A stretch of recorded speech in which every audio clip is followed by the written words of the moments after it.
In this episode, we're summarizing the third episode from Season 3 of the Wire series titled Dead Soldiers. The episode first aired on October 3rd, 2004. In the beginning, Major Colvin and Lieutenant Mello are at a weekly meeting, but Colvin can't go into the meeting because of how anxious he has become.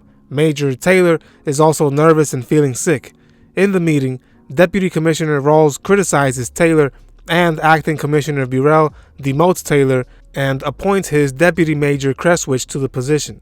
Councilman Tommy Carcetti and Anthony Gray play a game in their offices, and Carcetti keeps winning. Carcetti meets with a reporter secretly to talk about the delayed police academy training. He tells the reporter that Mayor Clarence Royce is postponing the classes to save money, even though there are issues in the police department and crime is increasing. Carcetti calls Burrell to warn him about the story before it comes out. Burrell is angry that Carcetti went to the press and now worries that the mayor will blame him. Burrell talks with Mayor Royce and his chief of staff Coleman Parker. The mayor wants Burrell to take the blame for the story by saying the delay is because of issues within the department. Burrell agrees, and the mayor appreciates his loyalty.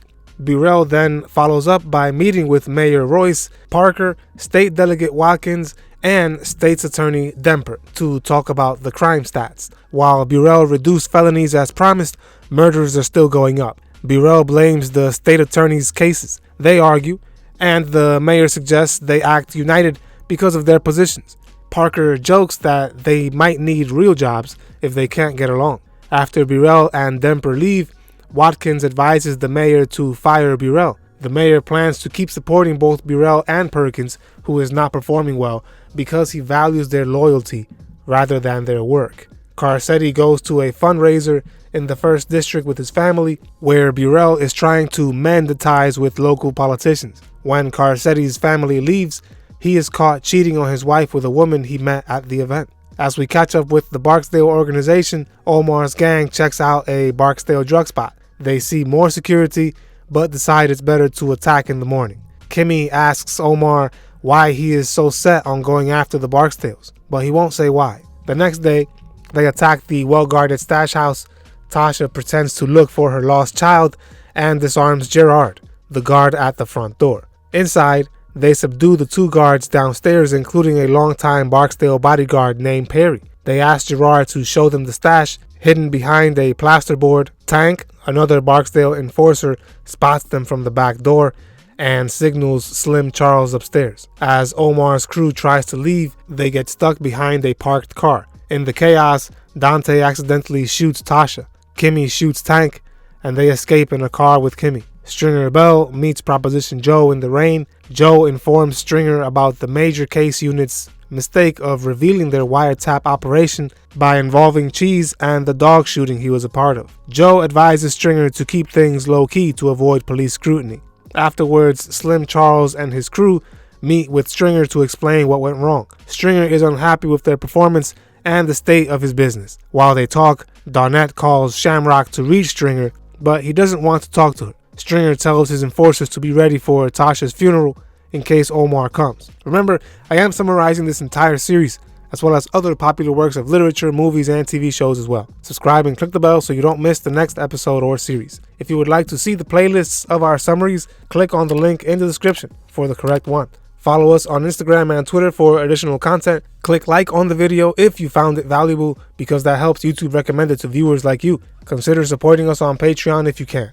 Doing this will help my channel out tremendously. I really thank you for your support. As we catch up with the homicide detectives, Jimmy McNulty takes D'Angelo Barksdale's file to Bunk Moreland for advice. Bunk mentions a suspect who confessed to shooting Officer Dozerman. McNulty asks if the confession was coerced, and Bunk explains that the suspect was roughed up by officers in the Western District. The gun used to shoot Dozerman was sold to a street kid named Peanut. Colonel Forster interrupts and tells Bunk that he still needs to find the weapon related to Dozerman's shooting. Bunk searches for the name Peanut and finds 87 matches, all African-American men in West Baltimore. Holly makes fun of Bunk for this. Holly then gets a call about the shooting of Tank and Tasha. He convinces Bunk to lead the investigation as he's already busy with another case. Holly assists Bunk at the crime scene, where Bunk feels sorry for Tasha, thinking she got caught in the crossfire. Bunk is also troubled when he sees kids imitating Omar and the shooting that just happened. Back at the office, Sergeant Landsman pushes him to continue looking for Dozerman's missing gun. Later on, at the Major Crimes Unit, Lieutenant Daniels holds a meeting to discuss moving his team to the Northwestern District to focus on a new target, Kentel Prince K. Williamson, who controls drug corners and is linked to homicides. McNulty is absent. Kima Greggs questions why they are shifting from the Barksdale and Proposition Joe investigation and doubts the value of the new target. McNulty heads over to the prison to review D'Angelo's case and finds evidence suggesting he did not use the belt to kill himself. Later, he talks to Rhonda Perlman, Lester Freeman, and Greggs about his absence and their new direction. McNulty is upset, but Freeman says they owe loyalty to Daniels. McNulty and Greggs go drinking and talk about their relationship issues. They decide to check out the Western District to see what's changed instead of focusing on Kentel. The next day, while patrolling, McNulty comes across Fruit's crew, some of whom he recognizes from Bodie's crew. They comment on how quiet the area is. McNulty also learns that Ray Cole died while working out at the gym. As we catch up with the Western District, Major Coleman and Lieutenant Mello scout their district for a location away from schools and houses. Mello is concerned about Colvin's secret plan and asks if it's smart to hide them from their bosses. Later, when they review felony stats with Mello and the community relations sergeant, Colvin instructs them to stop changing the data and report it accurately. Mello is anxious about the upcoming ComStat meeting because of this. At the next ComStat meeting, Deputy Commissioner Rawls singles out Colvin because his felony rate has gone up. Colvin admits that what they are doing is not working, and Rawls mentions Daniels as an example of a successful commander. Commissioner Burrell arrives and tells Major Reed about his meeting with the mayor, expressing a lack of loyalty. Burrell warns Colvin that he does not care about his experience, and if the numbers do not improve, he will lose his job. Burrell ends by saying that the district commanders need to meet the reduction targets on their own. There won't be any divine help. After the meeting, Major Valchek praises Daniels for his growing reputation, but Daniels is upset about losing his wiretap. Colvin applauds Daniels for halting the drug war. The Northwestern commander is glad that Daniels is building a case against Kentel Williamson. The commanders talk about how they'll meet Rawls' demands, with Valchek mentioning he's willing to manipulate statistics in the Southwestern District. Colvin mentions the idea of legalizing drugs,